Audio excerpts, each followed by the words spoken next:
বক্তা মোহাম্মদ নাহিদুল ইসলাম ভুইয়া।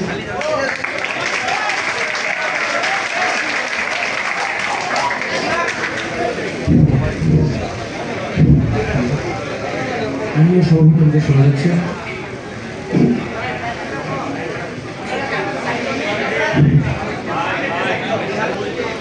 ধন্যবাদ সভাপতি, আমাকে বক্তব্য প্রদানের সুযোগ করে দেওয়ার। আজকের বিতর্কের উত্থাপিত বিষয়টি হলো মাদকদ্রব্য নিয়ন্ত্রণে আইনের প্রয়োগই মুখ্য। আজ আমি এবং আমার দল যুক্তিযুক্ত কারণে এর পক্ষে অবস্থান করছি। আজকের এই বিতর্কের বিষয়ে যে প্রবঞ্চনাগুলো সংজ্ঞানের দাবি রাখে সেগুলো হলো মাদক নিয়ন্ত্রণ আইন ও মুখ্য। চলে যাচ্ছি সংজ্ঞায়নে।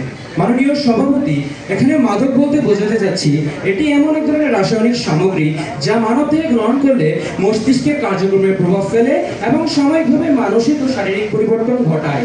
এই মাদকের প্রভাবে মানুষ স্বাভাবিক আচরণ ও চিন্তাশক্তি হারাতে পারে। এটি আসক্তি তৈরি করে এবং দীর্ঘমেয়াদী শরীর ও মনে ক্ষতি করে। নিয়ন্ত্রণ বলতে বোঝায় কোনো কিছুকে সুশৃঙ্খলভাবে পরিচালনা, সীমাবদ্ধ বা নিয়মের মধ্যে রাখা। আইন বলতে বোঝায় একটি রাষ্ট্র বা সমাজের নির্দিষ্ট নিয়মকানুন ও বিধিবিধান সমূহ যা মানুষের আচার-আচরণ নিয়ন্ত্রণ ও শৃঙ্খলাবদ্ধ করার জন্য প্রণীত হয়। আর মুখ্য বলতে বোঝায় যা মূল, প্রধান বা সবচেয়ে গুরুত্বপূর্ণ। মাননীয় সভাপতি, মাদক একটি ভয়ঙ্কর সামাজিক ব্যাধি। এটি শুধু একজন ব্যক্তিকে নয়, এটি একটি পরিবার এবং একটি প্রজন্মকে ধ্বংস করে দিতে পারে। তরুণ সমাজ আর সবচেয়ে বেশি আক্রান্ত এই মাদকে। দিন দিন যুব সমাজে মাদকের প্রতি আসক্ত হওয়ার প্রবণতা যেন বেড়েই চলেছে। দৈনিক কালের কণ্ঠের প্রতিবেদন উঠে এসেছে দেশে প্রায় 1.5 কোটিরও মানুষ মাদকাসক্তে আক্রান্ত, যেখানে 80% হলো শিশু, কিশোর ও তরুণ তরুণী। এখন আমার প্রশ্ন হচ্ছে এই সমস্যা সমাধানে করণীয় কি? আর আমরা বলছি এর সবচেয়ে কার্যকর উপায় হলো কঠোরভাবে মাদকদ্রব্য নিয়ন্ত্রণে আইনের প্রয়োগ করা। মাননীয় সভাপতি, মাদকদ্রব্যগুলো নিয়ন্ত্রণে আইনের প্রয়োগগুলো যেভাবে ভূমিকা রাখতে পারে সেগুলোকে আমরা কয়েকটি ক্ষেত্রে ভাগ করছি। ক্ষেত্রগুলো হলো মাদক পাচার প্রতিরোধ করা, কঠোর শাস্তির ব্যবস্থা করা, পুনর্বাসনের ব্যবস্থা করা, অনলাইনে মাদক পাচার বন্ধ করা, মাদক প্রমোট বন্ধ করা। এখানে প্রথম ক্ষেত্রটি আমি অর্থাৎ দলের প্রথম বক্তা, তৃতীয় ক্ষেত্রটি আমার দলের দ্বিতীয় বক্তা এবং চতুর্থ ও পঞ্চম ক্ষেত্রটি তৃতীয় বক্তা আছে উপযুক্ত তথ্য এবং যুক্তির মাধ্যমে প্রমাণ করে দিয়ে যাব যে মাদকদ্রব্য নিয়ন্ত্রণে আইনের প্রয়োগই মুখ্য। মাননীয় সভাপতি, লক্ষ্য করুন বাংলাদেশের ভৌগোলিক অবস্থান যা দক্ষিণ পূর্ব এশিয়ার সোনালী ত্রিভুজের কাছাকাছি এটিকে মাদক পাচারকারীদের জন্য একটি গুরুত্বপূর্ণ ট্রানজিট পয়েন্টে পরিণত করেছে।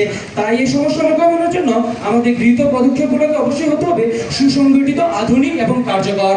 26 জুন 2024 প্রথম আলো প্রতিবেদন অনুযায়ী সীমান্তের অরক্ষিত 146 পয়েন্ট দিয়ে দেশে আসছে আইস, ইয়াবা, হেরোইন, ফেন্সিডিল এবং ক্রিস্টাল মেথ সহ ভয়ঙ্কর ধরনের মাদক, যা বিজিবি সহ অন্যান্য সীমান্তরক্ষী বাহিনীর যথেষ্ট জনবলের অভাব, প্রযুক্তির অভাব, সর্বোপরি মাদকদ্রব্য নিয়ন্ত্রণে আইনের প্রয়োগের অভাবের কারণে এই সকল মাদক আমাদের দেশে প্রবেশ করছে এবং তা আমাদের যুব সমাজের কাছে ছড়িয়ে পড়ছে এবং মাদকদ্রব্য আমাদের নিয়ন্ত্রণের বাইরে চলে যাচ্ছে। এখন আমার প্রশ্ন হলো বিজ্ঞ প্রতিপক্ষ দলের সদস্যগণের কাছে, আপনারা আইনের প্রয়োগ ছাড়া অন্য কোন ব্যবস্থা গ্রহণ করে চোরাই পথে আসা এই মাদকদ্রব্যগুলোকে প্রতিহত করতে পারবেন? অবশ্যই নিয়ন্ত্রণে আইনের প্রয়োগই মুখ্য। মাননীয় সভাপতি, 2015 থেকে 2018 সাল বাংলাদেশের জন্য এক ভয়ঙ্কর মাদক যুগ। এই সময় প্রতি বছর দেশে প্রায় 8 কোটি ইয়াবা প্রবেশ করত। জাতীয় মানসিক স্বাস্থ্য ইনস্টিটিউট বলছে শহরে প্রায় 15% তরুণ নিয়মিত মাদক সেবন করত, যার কারণে চুরি, খুন, ধর্ষণ এইসব অপরাধ ঘটত। এই ভয়াবহ অবস্থায় তখনকার সরকার মাদকের বিরুদ্ধে ঘোষণা দেয় জিরো টলারেন্স এবং 2018 সালে শুরু হয় র্যাবের মাদক বিরোধী অভিযান। এই অভিযানে র্যাব প্রায় 40 লাখেরও বেশি ইয়াবা, 20,000 কেজিরও বেশি গাঁজা এবং প্রায় 80,000 বোতলেরও বেশি ফেন্সিডিল এবং 15,000-এরও বেশি মাদক ব্যবসায়ী ও চোরা কারবারিকে আটক করে। এই অভিযানের মধ্য দিয়ে 2023 সালে ডিএনসি রিপোর্টে দেখা যায় মাদক ইয়াবার প্রভাব প্রায় 40% কমে এসেছে এবং মাদক সংশ্লিষ্ট হত্যা ও সংঘর্ষের হার কমে এসেছে 40 থেকে 40%। সুতরাং মাননীয় সভাপতি, এখানে স্পষ্ট কেবল আইনের প্রয়োগের মাধ্যমে এই ভয়ঙ্কর অপরাধ দমন করা সম্ভব। মাননীয় সভাপতি, তারিখ 15 মে 2019 দৈনিক প্রথম আলো রিপোর্ট, দেশে মাদকের বাণিজ্য বছরে প্রায় 9,000 কোটি টাকা, যা বিজেপি বাজেটের 3 গুণ এবং পুলিশের বাজেটের 4 ভাগের 3 ভাগ। আইন মেনে চলার এই সংস্কৃতি অসহায় চোখে শুধু এই দৃশ্য তাকিয়ে দেখছিল, কিন্তু তারপর চলা যায় যুদ্ধে মাদকের বিরুদ্ধে স্লোগানে আইনের কঠোর প্রয়োগ শুরু হয় এবং ফলাফল হাতে নাতে। গত 1 বছরে প্রায় 5 কোটি 14 লাখ ইয়াবা উদ্ধার হয় এবং 102 জন ইয়াবা ব্যবসায়ীকে টেকনাফ পাইলট উচ্চ বিদ্যালয়ে আত্মসমর্পণ করে। প্রথম আলো স্বরাষ্ট্রমন্ত্রী বলেন এটি ছিল অভিযানেরই সুফল। সুতরাং মাননীয় সভাপতি, মাদকদ্রব্য নিয়ন্ত্রণের জন্য আইনের প্রয়োগ অপরিহার্য। আইন ছাড়া এটি সম্পূর্ণ। আমরা জানি সচেতনতা বা নানান বিষয়গুলো গুরুত্বপূর্ণ, কিন্তু সচেতনতায় চোর থামে না। এই চোরকে থামানোর জন্য দরকার কঠোর এবং কঠোরতম আইনের প্রয়োগ।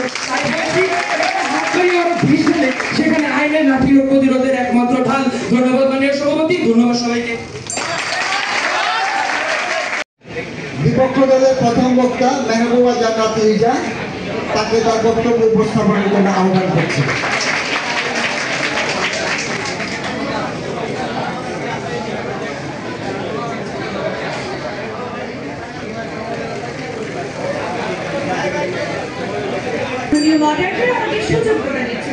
আজকের বিতর্কের বিষয় নির্ধারিত হয়েছে মাদকদ্রব্য নিয়ন্ত্রণে আইনের প্রয়োগই মুখ্য।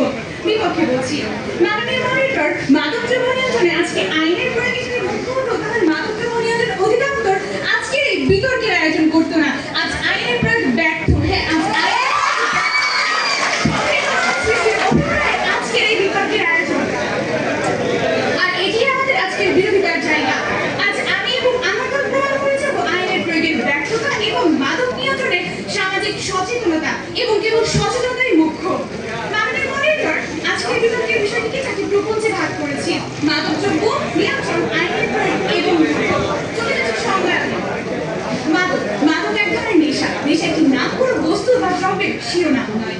নেশা বা মাদকের সংজ্ঞায়িত করতে হলে বলতে হয় এমন কিছু দ্রব্য বা উপাদান যা গ্রহণের ফলে কল্পনা এবং বাস্তবের মাঝামাঝি বিচরণ, স্নায়বিক বৈকল্যের ফলে তীব্র সুখানুভূতি, হ্যালুসিনেশন হতে পারে, যা খুব সাময়িক। নিয়ন্ত্রণ বলতে বোঝায় পরিকল্পনা এবং নির্ধারিত মানের আলোকে প্রতিষ্ঠানের কাজ যদি সঠিকভাবে সম্পন্ন হচ্ছে কিনা তা মূল্যায়ন এবং কোনো কাজে বিচ্যুতি হলে প্রয়োজনীয় সংশোধনমূলক ব্যবস্থা গ্রহণ করা। আইনের প্রয়োগ তথা ল এনফোর্সমেন্ট হলো সেই প্রক্রিয়া যার মাধ্যমে আইন শৃঙ্খলা রক্ষাকারী বাহিনী সরাসরি আইনের বিধান মেনে অপরাধ দমন করে। মুখ্য বলতে বোঝাচ্ছি কোনো কিছুর প্রধান অর্থকে। মাননীয় মডারেটর, লক্ষ্য করুন, কালের কথা 2024 সালের 7 আগস্ট প্রকাশিত প্রতিবেদনে দেখতে পাই দেশে প্রায় 1.5 কোটি মাদক সেবী, অর্থাৎ দেশের 12 জনের একজন মাদক সেবী। মাদক নিয়ন্ত্রণ অধিদপ্তরের বার্ষিক প্রতিবেদনে দেখা যায় গত 5 বছরে 15 এবং তার কম বছর বয়সী তরুণদের মাদকাসক্তের সংখ্যা বেড়েছে 3 গুণ। তাহলে বিজ্ঞপ্তির কাছে প্রশ্ন, আইন কি পারছে মাদকদ্রব্য নিয়ন্ত্রণ করতে? আশা করি উত্তর দিয়ে যাবেন। ধূমপান ও তামাক দ্রব্য ব্যবহার আইন 2005-এর 4 ধারায় বলা হয়েছে, কোনো ব্যক্তি কোনো পাবলিক প্লেসে ধূমপান করলে তার অনধিক 300 টাকা অর্থদণ্ডের জরিমানা রয়েছে এবং ওই ব্যক্তি পুনরায় একই অপরাধ করে তিনি পর্যায়ক্রমে দ্বিগুণ হারে অর্থদণ্ডে দণ্ডিত হবেন। বিজ্ঞপ্তির পক্ষে দৃষ্টি আকর্ষণ করছি, আমি আপনি সবাই এই কাগজে কলমে এই আইন দেখছি, কিন্তু বাস্তবায়ন তাকে কখনোই দেখিনি। মানছি দেশে কঠোর আইন আছে, কিন্তু অবাধ প্রবাহ বন্ধ হয় না কেন? বন্ধ হবে কি করে? কেননা আইন প্রয়োগকারী সংস্থার মধ্যে তো অনেকে মাদক সেবী আছেন। সরকারও তামাক ইন্ডাস্ট্রির পক্ষে কোনো বিপক্ষে কোনো ব্যবস্থা নিচ্ছে না, কেননা দেশের জিডিপির এতে অবদান 1.4%। আর তাই মাদক নিয়ন্ত্রণে সর্বোপরি প্রয়োজন সামাজিক সচেতনতা। মুক্তি ক্লিনিক নামে নিরাময় কেন্দ্রের পরিচালক ডক্টর আলিয়াসের পরিস্থিতি হলেন বিবিসি বাংলাকে বলেছেন, মাদক নিয়ে পারিবারিক সামাজিকভাবে সচেতনতার ব্যাপারে ঘাটতি আছে। এছাড়া মাননীয় মডারেটর, শহর ছাড়িয়ে এখন মাদক পৌঁছে গেছে গ্রাম এলাকায় এবং তৃণমূল পর্যায়ে। আর বিজ্ঞ প্রতিপক্ষ আজকে মাদক নিয়ন্ত্রণে আইন যদি মুখ্য ভূমিকা পালন করতো, তাহলে গ্রাম তৃণমূল পর্যায়ে আজ মাদক কেন পৌঁছে যাবে? উত্তর দিয়ে যাবে। সামাজিক সচেতনতার পারে মাদক নিয়ন্ত্রণ করতে এবং মাদকদ্রব্য নিয়ন্ত্রণে সামাজিক সচেতনতা ছাড়া কোনো কিছুই মুখ্য হতে পারে না। আইন তো কখনোই নয়। এই পর্যায়ে আমাদের দলীয় বিরোধীদের জায়গাটি স্পষ্ট করছি, অর্থাৎ মাদকদ্রব্য নিয়ন্ত্রণে সামাজিক সচেতনতা আইন নয়, কেন সামাজিক সচেতনতার বৃদ্ধি কেন মুখ্য তা প্রমাণের জন্য চারটি ক্ষেত্র উল্লেখ করে যাব, যেগুলোতে সচেতনতা বৃদ্ধি প্রয়োজন। সে ক্ষেত্রগুলো হচ্ছে পরিবার, সন্তানের সামাজিকীকরণ, ধর্মীয় মূল্যবোধ এবং অপসংস্কৃতির রোধ। আমি পারিবারিক সচেতনতা ব্যাখ্যা করে যাব, আমাদের দ্বিতীয় এবং তৃতীয় ঘাটে বাকি দুটি বিষয় ক্ষেত্রগুলো উল্লেখ করে যাবেন। মাননীয় মডারেটর, লক্ষ্য করুন, যে ব্যক্তি মাদকাসক্ত সে একজন মানসিক বিকারগ্রস্ত রোগী। তাকে শাস্তি দিয়ে কিংবা আইনের আওতায় নিয়ে নয়, বরং ভালোবাসা দিয়ে মাদকদ্রব্য নিয়ন্ত্রণ করতে হবে। মাদকের বিরুদ্ধে সচেতনতা প্রথমেই শুরু করতে হবে পরিবার থেকে। মাননীয় মডারেটর, পরিবারকে যদি গাছের সঙ্গে তুলনা করি, তাহলে সন্তানের শাখা প্রশাখার গাছের মূল এবং কাণ্ডকে যখন মজবুত করা যাবে, শাখা প্রশাখাও ঠিকভাবে বিকশিত হবে। অর্থাৎ একটি পরিবার সন্তানকে শুরু থেকে সুষ্ঠু শিক্ষা দেন এবং মাদকদ্রব্যের ক্ষতিকর দিকগুলো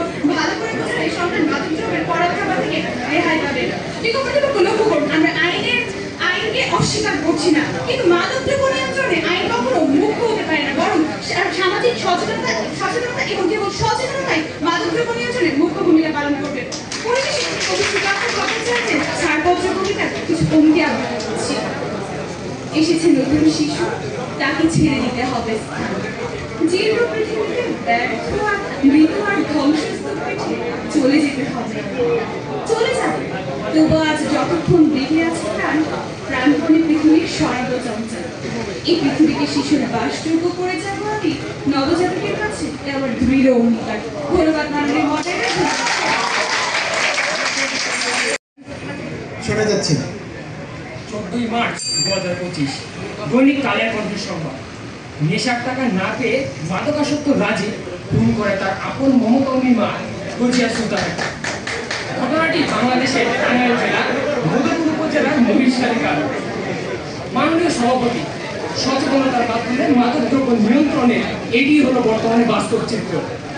এমন বাস্তবতায় দাঁড়িয়ে আজকে আমাদের বিতর্কের বিষয় নির্ধারিত হয়েছে মাদকদ্রব্য নিয়ন্ত্রণে আইনের প্রয়োগে মুখ্য। এই বক্তব্য কেবলমাত্র সত্যই নয়, সময় উপযোগী এবং বাস্তবসম্মত।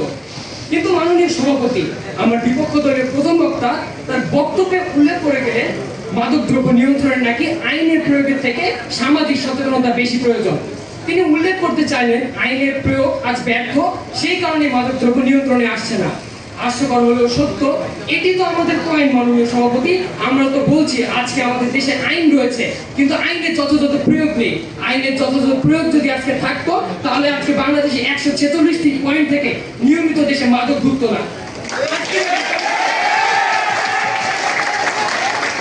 আজকে যখন বাংলাদেশে ইয়াবার বাজার দেশের বিজেপির বাজেটেরও দ্বিগুণ, সেখানে আপনারা কিভাবে মনে করছেন যে দেশের 146টি পয়েন্ট খোলা রেখে আপনারা কেবল সচেতনতার বাণীর মাধ্যমে মাদকদ্রব্য নিয়ন্ত্রণ করে থাকেন? মাননীয় সভাপতি, আমরা কখনোই বলছি না সচেতনতার প্রয়োজন নেই, সচেতনতার অবশ্যই প্রয়োজন রয়েছে, কিন্তু সচেতনতায় যে চোর থামে না। আমরা চাই সচেতনতা থাকবে, কিন্তু চোরকে পেটানো লাঠি হোক সেই আইন। মাননীয় সভাপতি, আমরা যদি বিশ্বের সেই সকল দেশের দিকে তাকাই যারা মাদকদ্রব্য নিয়ন্ত্রণে বিশ্বের সবচেয়ে সফল, তারা কিন্তু কেবলমাত্র আইনের যথাযথ প্রয়োগের মাধ্যমে তা অর্জন করতে সক্ষম হয়েছে। ইরানের মতো একটি দেশের কথা যদি বলি, 1900 শতক থেকে দীর্ঘদিন যাবত তাদের দেশে মাদকের চাষ হয়ে আসছিল। সামাজিকভাবে অনেক প্রচেষ্টা নেওয়ার চেষ্টা করা হলেও তা সম্পূর্ণরূপে ব্যর্থ হয়ে পড়ে। কিন্তু মাননীয় সভাপতি, 1989 সালে ইসলামী বিপ্লবের পর তাদের দেশে মাদকের বিরুদ্ধে কঠোর আইন জারি করা হয়, তাতেই ফলাফল মিলে। 2020 সালে CNN এর একটি তথ্য অনুযায়ী 3800 কিলোমিটার সীমান্তে ব্যাপক নজরদারি বৃদ্ধির মাধ্যমে ইরানি সরকার এক বছরে 800 টন মাদক জব্দ করতে সক্ষম হয়েছে। মাননীয় সভাপতি, শুধু ইরানি নয়, জাপান, সিঙ্গাপুর, আইসল্যান্ড, জার্মানি আর কত বলবো, এই সকল রাষ্ট্র কেবলমাত্র আইনের প্রয়োগের মাধ্যমে তা অর্জন করতে সক্ষম হয়েছে। তাই বলতে চাই মাননীয় সভাপতি, মাদকদ্রব্য নিয়ন্ত্রণে কঠোর আইনি প্রয়োজন। আমরা মনে প্রাণে বিশ্বাস করি মাদকাসক্তি নির্মূল হলেই নির্মূল হবে মাদক, আর মাদকাসক্তি নির্মূল করতে প্রয়োজন যথাযথ পুনর্বাসন ব্যবস্থা। আমরা অনেক ক্ষেত্রেই দেখতে পাই সব মাদকাসক্ত ব্যক্তিরা সমাজচ্যুত হয়ে পড়ে। বাংলাদেশ স্বাস্থ্য দপ্তর department of narcotic control DNC এর 2021 সালের একটি প্রতিবেদন অনুযায়ী দেখা যায় কেবলমাত্র 18% এমন সচেতন পরিবার রয়েছে যারা তাদের মাদকাসক্ত সদস্যদের যথাযথ পুনর্বাসনের ব্যবস্থা গ্রহণ করে। কিন্তু অন্যদিকে দেখা যায় 60% পরিবারই তার ধামা চাপা দেওয়ার চেষ্টায় মগ্ন। এখানে আমার প্রতিপক্ষ দলের প্রথম বক্তা বললেন এখানে সামাজিক পরিবারের ভালোবাসা প্রয়োজন। এটি হাস্যকর মাননীয় সভাপতি। আপনি কিভাবে সমাজের 60% পরিবারকে ছেড়ে ভালোবাসার কথা বলছেন? সেটা মাননীয় সভাপতি, মাদকাসক্ত ব্যক্তিদের মাদক থেকে ফিরিয়ে আনার সম্ভাবনা তো সমাজ নিজেরাই কেড়ে নিয়েছে। এখানেই আমাদের সমস্যা মাননীয় সভাপতি, যে সকল পরিবার মাদকাসক্ত ব্যক্তিদেরকে লুকিয়ে রাখছে বা তাদের তথ্য গোপন করছে, তাদের বিরুদ্ধে নিতে হবে কঠোর আইনগত ব্যবস্থা। অর্থাৎ মাননীয় সভাপতি, আজকে কেবলমাত্র আইনের প্রয়োগের মাধ্যমে সম্ভব। আর ঠিক এই কারণে আমরা বলছি মাদকদ্রব্য নিয়ন্ত্রণে আইনের ভূমিকায় মুখ্য। কিন্তু মাননীয় সভাপতি, এক্ষেত্রে একটি বিষয় লক্ষ্য করা প্রয়োজন। বর্তমানে বাংলাদেশে অনুমোদিত মাদকাসক্ত পুনর্বাসন কেন্দ্র সংখ্যা 312টি হলেও 1200টিরও বেশি অবৈধভাবে পরিচালিত হয়ে আসছে। 2022 সালের জানুয়ারি মাসে গাজীপুরের ভাওয়ার রিহাব সেন্টারে র্যাব 2 এর একটি অভিযানে 420 পিস ইয়াবা জব্দ করা হয়। এক্ষেত্রে বোঝা যায় মাননীয় সভাপতি মাদকাসক্ত কেন্দ্রগুলোর কর্মরত ব্যক্তিরাই মাদক সাপ্লাইয়ের সাথে জড়িত। মাননীয় সভাপতি, অনেক ক্ষেত্রে মাদকাসক্ত কেন্দ্রগুলোতে পর্যাপ্ত ডাক্তার নিয়োগ থাকা সত্ত্বেও তারা তাদের কার্যে অবহেলা করে থাকে। তারা মাসে 1-2 বার আসে। অনেক ক্ষেত্রে দেখা যায় সকল রোগীকে ভালোভাবে চিকিৎসা দেওয়া হচ্ছে। সর্বোপরি মাননীয় সভাপতি, এই সকল ক্ষেত্রে আইন প্রয়োগকারী সংস্থাগুলো কঠোর নজরদারি পারে রিহাব সেন্টারগুলোর কার্যকারিতা ফিরিয়ে আনতে। আর রিহাব সেন্টার যদি কার্যকরী হয়, সর্বোপরি মাদকাসক্তি নির্মূল হবে। মাদকাসক্তি নির্মূল হলে আমাদের বিশ্বাস মাদক নির্মূল হবে। তাই মাননীয় সভাপতি, আমি মনে করছি মাদক দ্রব্য নিয়ন্ত্রণ করতে আইনের প্রয়োগ সবচেয়ে বেশি মুখ্য। ধন্যবাদ মাননীয় সভাপতি, ধন্যবাদ সবাই। মাননীয় মডারেটর, আমাকে সুযোগ প্রদানের জন্য। মাননীয় মডারেটর, আইন থাকে কালো, কিন্তু সচেতনতা থাকে মনে। আইন বানানো সহজ, কিন্তু তা প্রয়োগ করা কঠিন, বিশেষ করে যখন সমাজে সেই আইন মানার মানসিকতাই না থাকে। লক্ষ্য করুন, একজন কিশোর যখন মাদকের পথে পা বাড়ায়, তখন আইন নয়, একজন সচেতন অভিভাবক, শিক্ষক কিংবা বন্ধু পারে তাকে মাদকের পথ থেকে ফিরিয়ে আনতে। আমার দলের মাদক গ্রহণের মূল কারণ হিসেবে পারিবারিক সুশিক্ষার অভাব ব্যাখ্যা করেছেন। আমি সামাজিকীকরণের ঘাটতি ও ধর্মীয় মূল্যবোধের অভাব ব্যাখ্যা করছি। সামাজিকীকরণের ঘাটতি রয়েছে এমন সন্তানরা পরিবারের ভালোবাসা, সময় ও সঠিক দিক নির্দেশনা পায় না, একাকিত্বে ভোগে, মানসিকভাবে দুর্বল হয়ে পড়ে। তাদের মাঝে আত্মসম্মান, আত্মনিয়ন্ত্রণ ও লক্ষ্যবোধ গড়ে ওঠে না, ফলে তারা সহজেই মাদক গ্রহণের মতো অবিনাশী পথে পা বাড়ায়। ধর্ম থেকে দূরে থাকা ব্যক্তির মধ্যে ইচ্ছাশক্তি দুর্বল হয়ে যায়। ধর্মীয় মূল্যবোধের অনুপস্থিতি মানসিক শূন্যতা বা অবসাদের সৃষ্টি করে, যা থেকে সৃষ্টি হয় মাদকের প্রতি আকর্ষণ। মাননীয় মডারেটর, স্পষ্টতই দেখা যাচ্ছে যে সামাজিকীকরণের ঘাটতি না থাকলে ও ধর্মীয় মূল্যবোধ থাকলে মানুষ স্বয়ংক্রিয়ভাবে মাদক থেকে দূরে থাকবে, এবং এই ঘাটতি পূরণ ও সামাজিকীকরণ ধর্মীয় মূল্যবোধ সৃষ্টি করতে কেবল সামাজিক সচেতনতাই পারে। কিন্তু আইন কিন্তু সচেতনতা না থাকলে তা কখনোই শক্তিশালী ঢাল হতে পারে না। সমাজ যদি ঘুমিয়ে থাকে, আইন তখন শুধু একটা কাগজের বাঘ।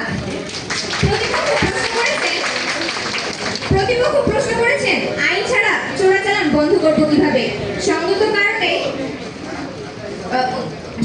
কারণে আমাকে বলতে হচ্ছে, এত যদি আইন চোরাচালান বন্ধ করে, তাহলে এত মাদক দেশে আসে কিভাবে?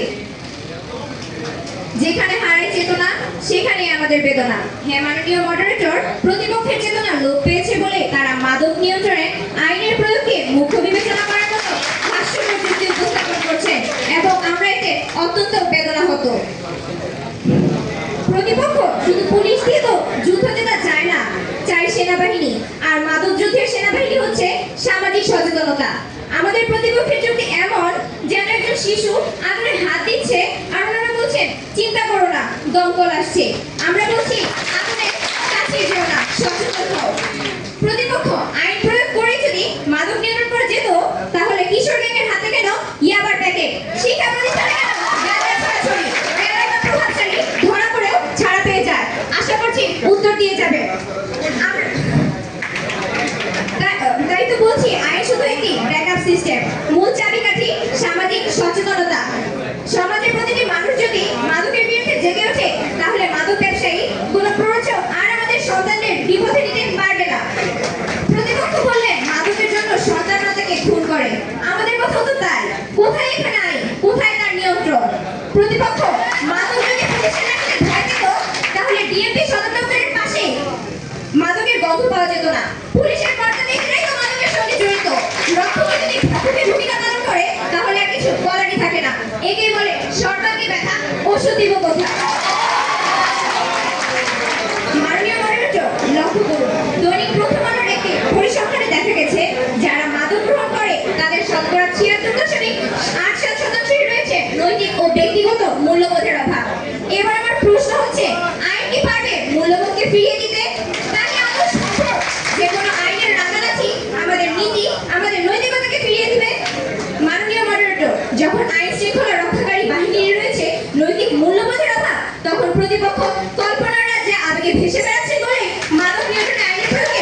বদলে যাবে, কিন্তু বাস্তবতা একটু ভিন্ন।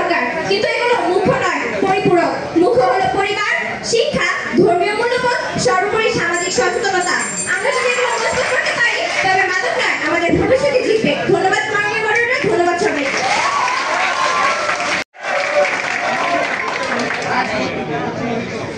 মাননীয় সভাপতি সুযোগ প্রদান করার জন্য।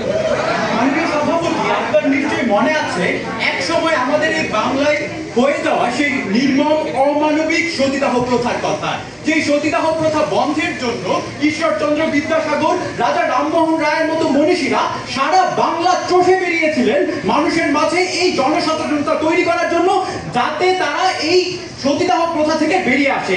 কিন্তু তাদের এই কর্মসূচি যখন ব্যর্থ হয়, তখন তাদেরই সুপারিশে তৎকালীন British governor Lord William Bentinck যখন 1829 সালে আইন প্রণয়ন করে সতীদাহ প্রথাকে নিষিদ্ধ ঘোষণা করে, ঠিক তখনই মাননীয় সভাপতি বাংলার বুক থেকে সতীদাহ প্রথা নির্মূল হয়েছিল। ঠিক তখনকার সতীদাহ প্রথা নামক অমানবিক প্রথার মতো আজকে মাদক আমাদের দেশের এমন এক জাতীয় সমস্যা, যেখানে ভাই ভাইকে খুন করছে, সন্তান পিতামাতাকে খুন করছে, ছাত্র শিক্ষককে খুন করছে। এমন বাস্তবতায় দাঁড়িয়ে মাননীয় সভাপতি, আমি নিজের নৈতিক দায়িত্ববোধ থেকে বলছি, মাদকদ্রব্য নিয়ন্ত্রণে আইনের প্রয়োগে মুখ্য। আর এটি আমাদের আজকের বিতর্কের বিষয়। মাননীয় সভাপতি, আজকে প্রতিপক্ষ দলের প্রথম বক্তা বলে দিয়েছিলেন যে আমাদের দেশে নাকি ধূমপানের কারণে আমরা যে আইন প্রয়োগ করেছি তা কোনো ধরনের পরিবর্তন মানুষের কাছে ঘটাতে পারেনি। এখন আমার প্রশ্ন হলো, যুগের পর যুগ সিগারেটের প্যাকেটে লিখে রাখা ধূমপান স্বাস্থ্যের জন্য ক্ষতিকর, মানুষের মাঝে কি ধরনের সচেতনতা তৈরি করে আপনাদের মাদকদ্রব্য নিয়ন্ত্রণে ভূমিকা রাখতে পেরেছিল? সেই জায়গায় ধূমপান থেকে, পরোক্ষ ধূমপানের ক্ষতিকর প্রভাব থেকে মুক্তির জন্য আমাদের দেশে 2005 সালে যে 50 টাকা জরিমানার বিধান করা হয়, 2013 সালে পাবলিক প্লেসে ধূমপানের জন্য সেই শাস্তি 6 গুণ বাড়িয়ে 300 টাকা ঘোষণা করা হয়। আর ঠিক সেই সময় এই আইনটি খুব অল্প সময়ের জন্য প্রচলিত থাকলেও, যে অল্প সময়ের জন্য এই আইনটির প্রয়োগ ছিল, তখন ধূমপান উল্লেখযোগ্য হারে কমে গিয়েছিল। মাননীয় সভাপতি, এই বিষয়টিকে প্রমাণ করে না যে আইনের প্রয়োগের মাধ্যমে মাদকদ্রব্য নিয়ন্ত্রণ করা সম্ভব? আর ঠিক এই কারণে আমরা বলছি, মাদকদ্রব্য নিয়ন্ত্রণে আইনের প্রয়োগই মুখ্য। তথ্য অনুযায়ী 2018 সালে মাননীয় সভাপতি, যেই জায়গায় আমাদের দেশে মাদক গ্রহণকারীর সংখ্যা ছিল 36 লাখ, 2025 সালে তা বেড়ে দাঁড়িয়েছে 1.5 কোটিতে। গত 7 বছরে জনসচেতনতামূলক কর্মসূচির কিন্তু কোনো কমতি ছিল না।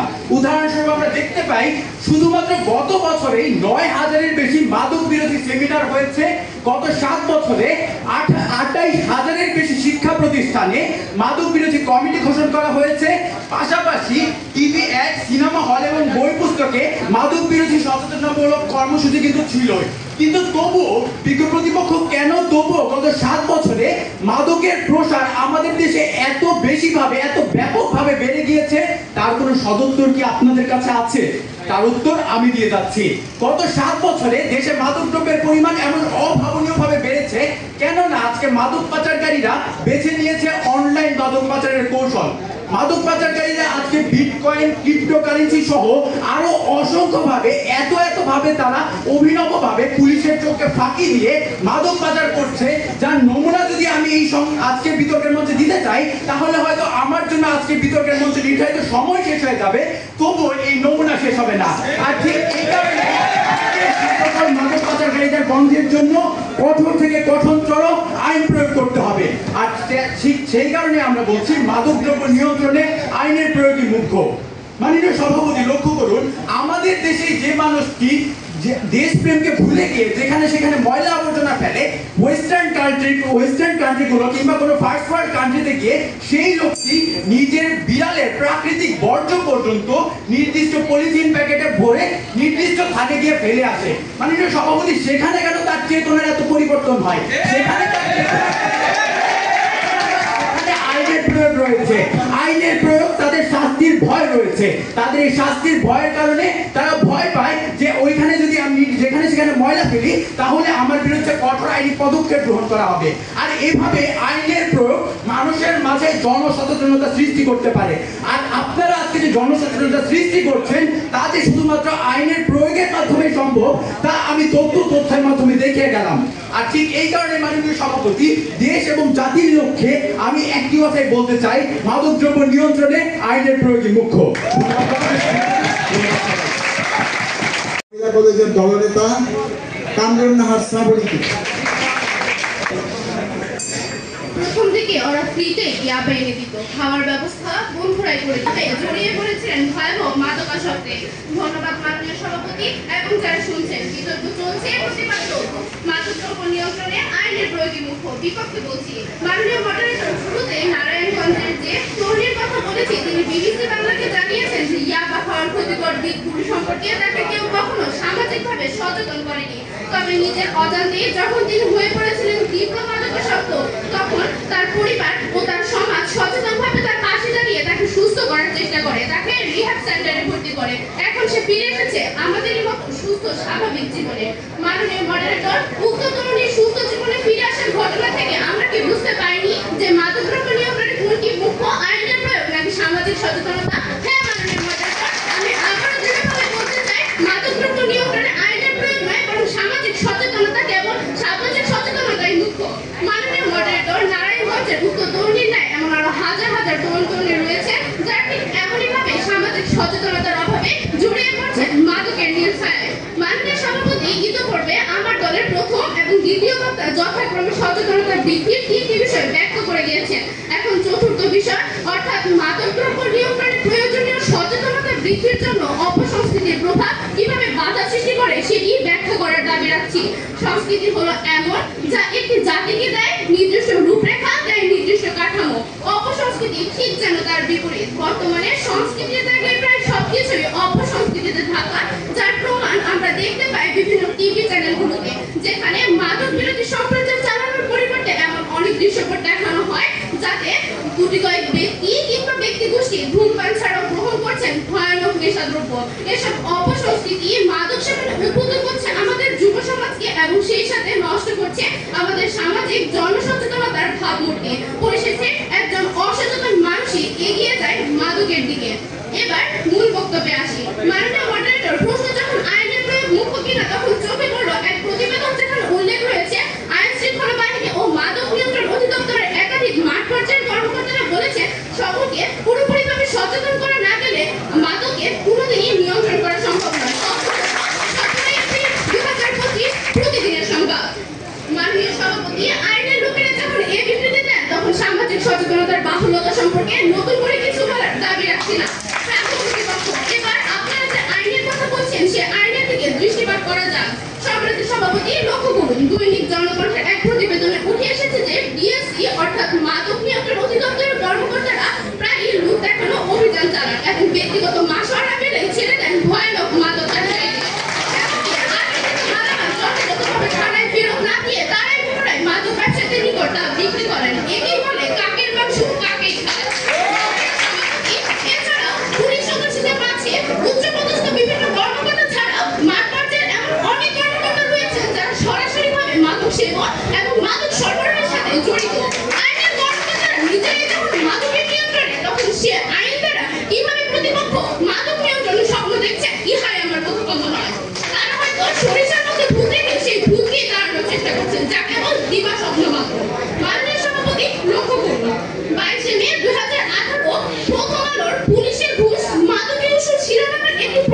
ভাই সুযোগ প্রদান করার জন্য। আজকে প্রতিপক্ষ দলের তৃতীয় বক্তা বলে গেলেন যে টিভি চ্যানেলে বিভিন্ন ধরনের অপসংস্কৃতিমূলক চ্যানেলগুলোতে আমাদের দেশে কিভাবে মাদককে প্রমোট করা হচ্ছে। এখন আবার প্রশ্ন হলো, এইভাবে যে মাদককে প্রমোট করা হচ্ছে, এই সকল প্রমোশনের বিরুদ্ধে আমরা কি করতে পারি? আমাদের এই সকল প্রমোশনের বিরুদ্ধে শুধুমাত্র আইনি ব্যবস্থা গ্রহণ করার মাধ্যমে আমরা এই সকল চ্যানেল এবং এই সকল কন্টেন্টগুলোকে ব্যান করতে পারি এবং এই সকল কন্টেন্ট থেকে আমাদের তরুণ প্রজন্মকে রক্ষা করে আমাদের দেশে মাদক নিয়ন্ত্রণ করতে পারি। আজকে বিপক্ষ দলের দ্বিতীয় বক্তা ধর্মীয় মূল্যবোধের কথা বলে গেলেন। মাননীয় সভাপতি, ধর্ম যদি আমাদেরকে সচেতনতার কথাই বলতো, আমি কিন্তু কখনোই বলছি না ধর্ম সচেতনতার সৃষ্টি করে না, কিন্তু ধর্ম কিন্তু আমাদের কানে কানে এসে চোরের কানে বলে যায় না যে বাবা চুরি করো না। ধর্ম চোরের নির্দেশ দেওয়া হয়েছে। কেন দেওয়া হয়েছে? কেননা এটি ধর্মীয় আইন। আর ইরান আর সৌদি আরব কিভাবে এই ধর্মীয় আইনের প্রয়োগ ঘটিয়ে মাদক নিয়ন্ত্রণে ফ্রন্টলাইন রাষ্ট্র হিসেবে পরিণত হয়েছে তা আমার দলের দ্বিতীয় বক্তা তথ্য এবং যুক্তির মাধ্যমে প্রমাণ করে দিয়েছেন। আজকে প্রতিপক্ষ দলের প্রথম বক্তা বলেছিলেন আইন প্রয়োগকারী সংস্থারাই নাকি মাদকাসক্ত, এই কারণে দেশে মাদকদ্রব্য নিয়ন্ত্রণের বাইরে চলে যাচ্ছে। এখন আমার প্রশ্ন হলো, যেহেতু আইন প্রয়োগকারী সংস্থারাই মাদকাসক্ত এবং অর্থাৎ আইনের প্রয়োগের অভাবে দেশে মাদক নিয়ন্ত্রণের বাইরে চলে যাচ্ছে, তার মানে যদি আইনের প্রয়োগ হয় তাহলে মাদকদ্রব্য নিয়ন্ত্রণের বাইরে চলে যাবে না। আর এটি প্রমাণ করে যে ওনারা আমাদের সাথেই বলছেন যে মাদকদ্রব্য নিয়ন্ত্রণে আইনের প্রয়োগই মুখ্য। আজকে তারা শিক্ষাকে গুরুত্ব দিচ্ছেন। যদি শিক্ষায় মানুষের মাঝে এতটা সচেতনতা করতে পারত, তাহলে কেন শিক্ষা প্রতিষ্ঠানে মাদক দ্রব্য পাওয়া যাচ্ছে? সভাপতি, আমরা কিন্তু বারবারই বলছি আমাদের দেশে আইন আছে কিন্তু আইনের প্রয়োগ নেই। আমরা যদি আইনের প্রয়োগ ঘটাতে পারি তাহলে আমরা একটি মাদক মুক্ত বাংলাদেশ গড়ে তুলতে পারবো। ধন্যবাদ মাননীয় সভাপতি, ধন্যবাদ সবাই। বিপক্ষ দলের দলনেতা কামরুন নাহার শ্রাবণীকে তার বক্তব্য উপস্থাপনের জন্য।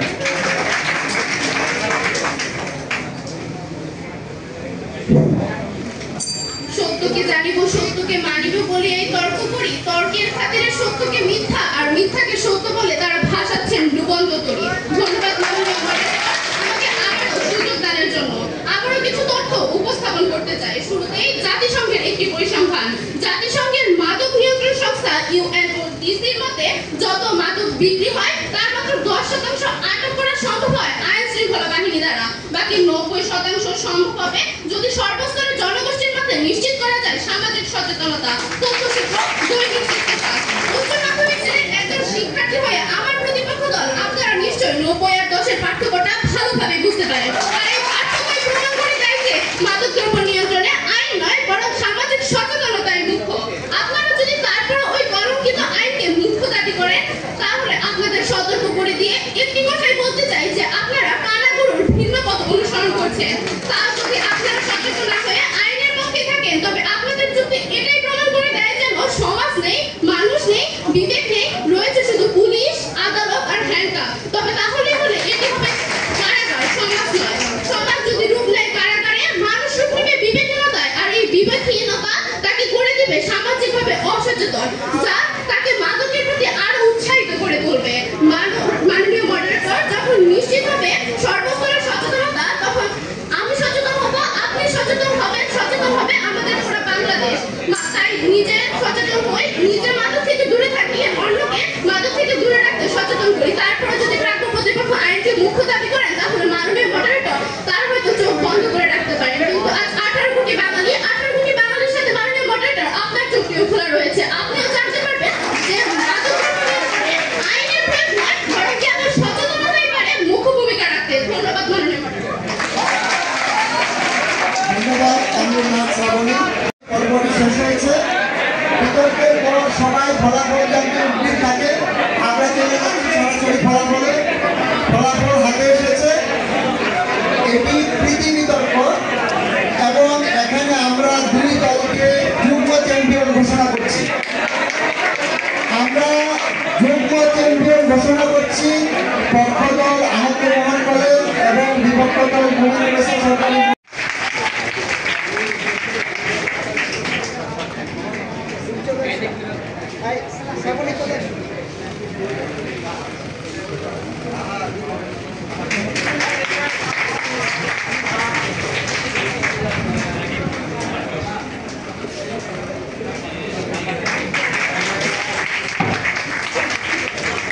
এরপরে আমাদের পক্ষ এদিকে